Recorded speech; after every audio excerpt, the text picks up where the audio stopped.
আজকে রান্না করব সজনে চচ্চড়ি, পুঁই শাকের ঝোল আর হচ্ছে কাতলা মাছের ঝোল আলু দিয়ে। ঠিক আছে, তাহলে এই যে আমি সজনাটা কেটে নিয়ে এসেছি আর পুঁই শাকটা আধা আধি কেটে রেখেছি। এখন বাকিটা যে কাটবো, এটা বসে তারপরে কাটবো। আর মাছের জন্য সব রেডি করব, রান্না করব। তো এখন এই পুঁই শাক, এই সজনাটা এখন ভাজা বসাবো। চচ্চড়ির জন্য রান্না বসে কড়াইতে তেল দিয়ে দিয়েছি, তেলটা গরম হচ্ছে। তেলটা গরম হয়ে গেছে, ফোড়নের শুকনো লঙ্কা, জিরে আর সরষে দিয়ে দিলাম। এখন দিয়ে দেবো সজনে আলু।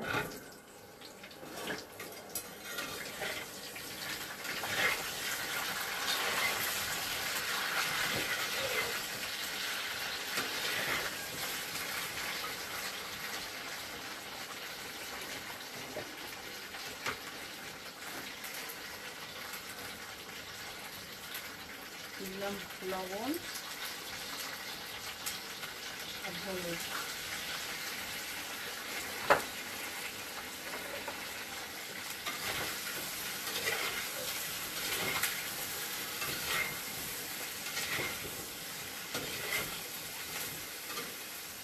এটা ভাজা হতে থাকুক, আমি এই কটা বেটে নিয়ে আসি। এই যে সর্ষে আর জিরে আর কাঁচা লঙ্কা, এগুলো মিক্সিতে বেটে নিয়ে আসি। এই যে মশলাটা আমি বেটে নিয়ে আসছি, দেখো কত সুন্দর। তো এখন দিয়ে দেবো তরকারি ভিতরে।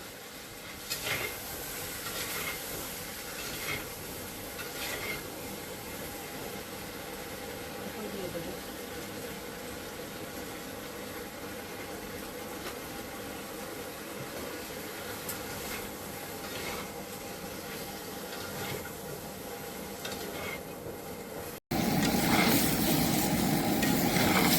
লবণ, হলুদ আগে দিয়েছিলাম। এখন এই যে জিরে, সর্ষে আর কাঁচা লঙ্কা বেটে দিয়েছি।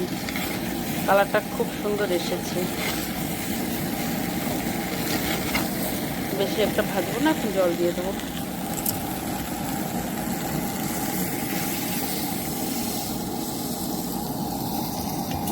দিয়ে দিলাম জল। জল একটু বেশি দেওয়া হয়ে গেছে, জলটা শুকিয়ে যাবে। এখন সিদ্ধ হবে এগুলো আর শুকিয়ে যাবে জলটা। এখন ঢেকে রাখবো। এখন ঢাকনা দিয়ে কিছু সময় জাল হোক।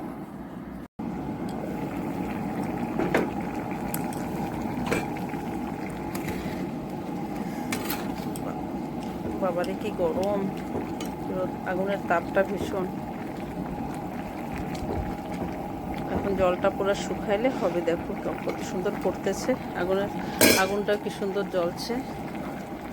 আবার ঢেকে দিয়ে রাখি। আজকে তো রান্না হচ্ছে সজনের চচ্চড়ি, পুঁই শাকের আলু দিয়ে একটা ঝোল আর এই যে কাতলা মাছ। এখন এই মাছটা বানাবো। এই যে মাছটা ধুয়ে পরিষ্কার করে নিয়ে আসছি, এখন মাছটা বানাবো। তো লবণ হলুদ মাখাই দিই।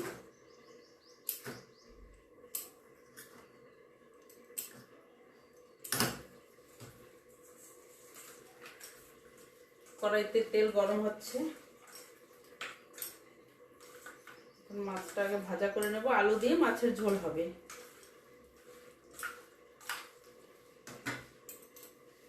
তেল গরম হয়ে গেছে। এই সাইডে পুঁই শাক রান্না হচ্ছে, কাঠের উনুনে সজনার চচ্চড়ি করা হচ্ছে, মানে 3টা উনানে রান্না হচ্ছে আজকে একসাথে। যে মাছটা লবণ হলুদ মাখানো হয়ে গেছে।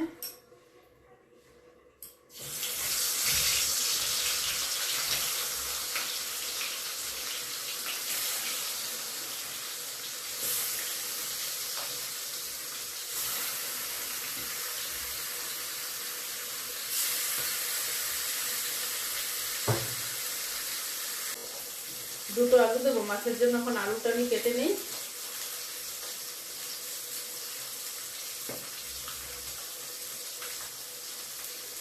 ফাল ফাল করে কেটে নিয়েছি।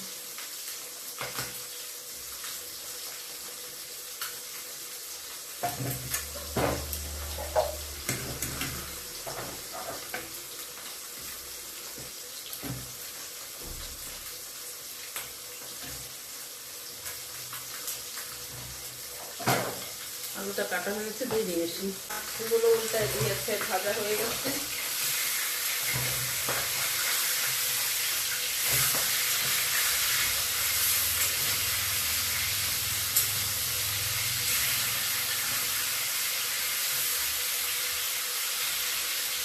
তেল গরম হয়ে গেছে, ফোড়নে শুকনো লঙ্কা আর দিয়ে দেবো জিরে।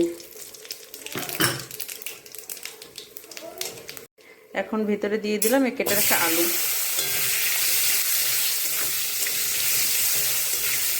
আলুটা এখন ভালো করে ভেজে নেব। আলুটা ভাজা হয়ে গেছে, দিয়ে দিলাম একটা টমেটো কেটে, দিয়ে দিলাম লবণ, তারপরে দেব হচ্ছে হলুদ, এখন দেব লঙ্কার গুঁড়ো আর দেব ধনে জিরের গুঁড়ো।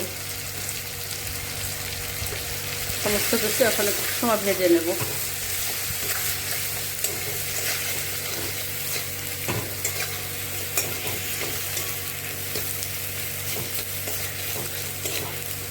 মশলাটা ভাজা হয়ে গেছে, এখন দিয়ে দেবো জল।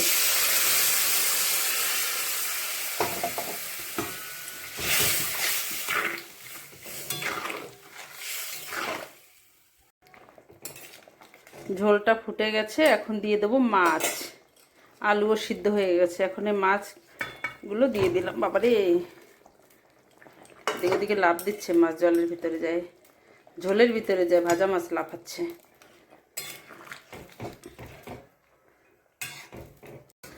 এখন কিছু সময় ঢেকে রাখবো, একটু ঢাকা থাক কিছু সময়। দেখি কতদূর মাছের তরকারির অবস্থা। এই যে দেখো, মাছের তরকারিও হয়ে গেছে, রান্না আজকে হয়ে গেল। এখন রান্না বান্না আজকে রান্না করেছি কি কি, চলো তোমাদের দেখাবো সব কিছু। এই যে মাছের রসা তো এখানে দেখতে পাচ্ছ, পুঁই শাকের আলু দিয়ে তরকারি, আর এখানে আছে সজনের চচ্চড়ি। আজকে রান্না মাছের ঝোল, পুঁই শাকের তরকারি আর সজনে আলুর চচ্চড়ি। ভিডিওটা ভালো লাগলে একটা লাইক কমেন্ট শেয়ার করে দিও। আজকের মতন এখানে রাখি, সবাই ভালো থেকো।